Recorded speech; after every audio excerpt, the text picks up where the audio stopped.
Hello à tous les vierges, j'espère que tout va bien chez vous, ou du mieux que vous pouvez. Donc comme vous le remarquez, pour le tirage de mars 2022, je vais faire avec des runes nordiques, les runes du Futark, et je vais donc vous expliquer comment je vais faire. Donc on va d'abord tirer une rune représentant le passé, c'est-à-dire tout ce qui est avant le mois de mars, une rune représentant le présent, donc le mois de mars lui-même, et une rune représentant le futur, donc tout ce qui est après le mois de mars.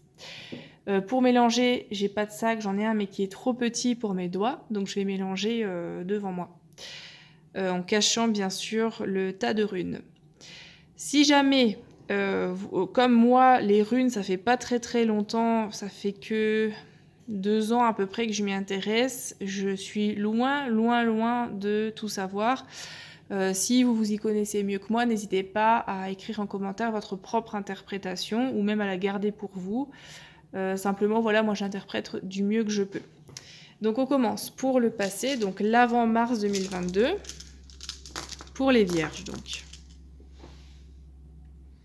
Alors ça c'est Ansuz, c'est la rune de la connexion à soi ou la connaissance à la terre ou à la nature qui nous entoure. Ça peut aussi être le fait de consulter quelqu'un qui est plus sage que nous, tout simplement quelqu'un qui a une connaissance en plus que nous n'avons pas et qui peut nous transmettre quelque chose. Ou ça peut désigner tout simplement une personne sage de manière générale qui prend des décisions sages et qui a quand même rassemblé une certaine connaissance tout au long de sa vie.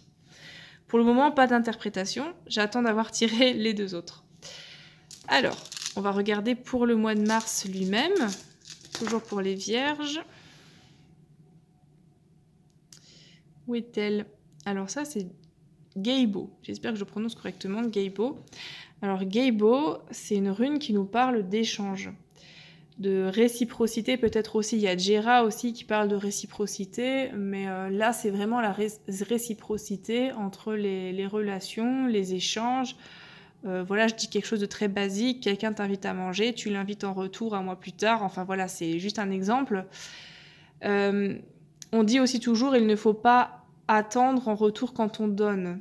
Seulement là, c'est une situation où on donne, et il n'y a pas en retour. Et ça, c'est une situation qui peut être gênante. Donc assurez-vous dans vos relations actuelles qu'il n'y ait pas ce genre de situation qui peut devenir toxique pour vous et vous vampiriser votre énergie. Voilà, donc j'attends. Il y a plein de significations différentes pour les runes qui sont discutées. Moi, je donne celle où j'ai un ressenti particulier pour vous maintenant. Hein.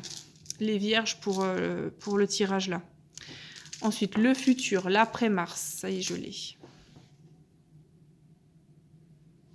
Ça, c'est Ingvaz. Alors, il faut savoir que sur ma rune là, sur ma pierre, on dirait le symbole Otila ou Ota, mais en fait, il s'agit bien de Ingvaz, parce que chez moi, là, sur ces runes-là, le symbole Otila ou Ota, il est représenté par un simple carré. Alors que normalement, c'est ça le symbole d'Ota, Otila. Bon, voilà, sur mon jeu, sur mon set de runes, ça, c'est Ingvaz. Donc, Ingvaz, c'est une rune qui représente la gestation. Donc vous aurez, alors ça peut être comme dit la gestation au sens propre, vous attendez un enfant, donc que vous soyez une femme et que vous portez cet enfant ou un homme et que vous êtes futur papa, ou bien tout simplement la gestation d'un projet, la mise en attente d'un projet, le fait de couver un projet avant avant qu'il voit le jour tout simplement. Donc je vais le laisser là de côté. Alors, vous avez ces 3 runes. Donc, avant le mois de mars, vous avez normalement fait un travail de reconnexion. Moi, j'ai le ressenti pour ce tirage-là que c'est plus une reconnexion à vous. Vous avez dû retrouver qui vous êtes. Alors, je tiens à préciser que sur toutes les autres vidéos que j'ai mises, Ansuz, elle est tirée très régulièrement pour l'avant-mars. Pour moi, c'est très clairement lié à une généralité. Donc, la généralité qui se passe pour tout le monde actuellement, c'est le changement de régime qu'on est en train de vivre là.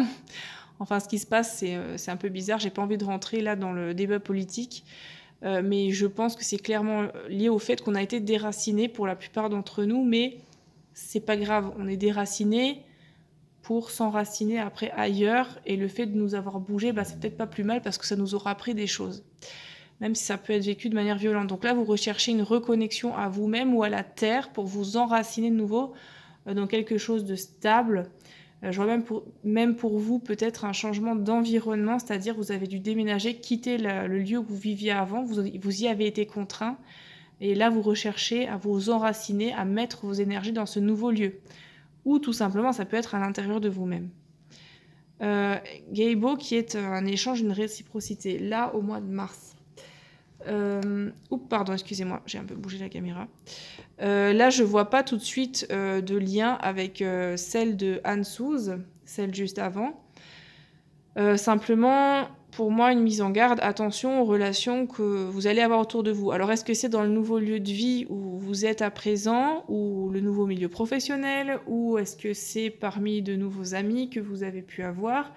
Attention à vos relations, de ne pas vous engager dans une relation qui peut être toxique et assurez-vous, vous avez le droit, vous méritez de rechercher une relation où il y a de réels échanges, même si on ne va pas chipoter sur l'un donne un peu plus que l'autre ou un peu moins. Bon voilà, ça on essaye quand même de ne pas chipoter parce que sinon on ne va pas s'en sortir si on cherche l'égalité absolue. C'est pas de ça dont il s'agit. C'est le fait de vous épanouir dans des relations qui vous apporte à vous aussi quelque chose, vous donnez, mais vous avez le droit de recevoir. Et il faut trouver ce type de relation-là. C'est vers ça qu'on vous demande de vous tourner pour le mois de mars. Ensuite, l'après-mars, Ingwaz, c'est par exemple un message pour, si c'est au niveau physique pur, le fait d'attendre un enfant, ça peut être un signe que vous allez pouvoir avoir un enfant au mois d'avril, que si vous essayez d'avoir un enfant, avril ou mai, juin par exemple, le fait que ça va marcher, ça va fonctionner. C'est plus ça que je ressens. Le fait que vous ayez retrouvé vos énergies auxquelles vous avez essayé de vous enraciner avant le mois de mars, peut-être vous avez déjà réussi à vous enraciner comme il faut. Maintenant, attention à vos relations, cherchez ce que vous méritez. Et une fois que vous vous sentirez bien, je pense que c'est un état de bien-être physique, matériel, puis relationnel. Et une fois que vous aurez retrouvé le calme, je pense que votre corps il sera plus apte à recevoir, à être fertile. Donc soit que vous soyez un homme ou une femme, qu'importe, vous allez en tout cas pouvoir réaliser un projet d'enfant. Je pense que c'est ce que ça signifie. Ou peut-être que vous attendez un adorable petit chaton qui arrivera chez vous, un adorable petit chiot, je ne sais pas. Voilà, ça peut être tout à fait ce type de nouveaux venus dans la famille aussi. Donc voilà les vierges. En plus, vous qui êtes très famille, de manière générale, c'est parfait pour vous. Je vous souhaite que le mois de mars se passe au mieux, même très bien, et la suite aussi. Aussi, j'oublie à chaque fois une chose, j'oublie quasiment à chaque fois. Les runes dont vous avez besoin, le fait de les voir en vidéo, si ça ne suffit pas, vous pouvez dessiner une des runes ou plusieurs runes sur un post-it, sur un papier A3 ou même sur votre corps si vous voulez les dessiner. Vous pouvez très bien comme ça, alors de préférence dans un endroit où quand vous vous levez le matin, vous les voyez tout de suite parce que ça vous met au parfum pour l'énergie de la journée. Par exemple, là, au mois de mars, vous avez besoin de vous rappeler « Ah, je dois faire quand même rechercher des relations qui me sont aussi utiles à moi et que je mérite d'avoir aussi sans que ça devienne toxique. » Et bien ça, le fait de le voir le matin en vous levant, ça va vous rappeler. C'est un mémo, en fait, tout simplement. Voilà, donc très belle journée à vous et très beau mois de mars. Et après mars aussi pour l'heureux événement, s'il arrive bien, je vous le souhaite. Allez, ciao ciao les vierges, à la prochaine.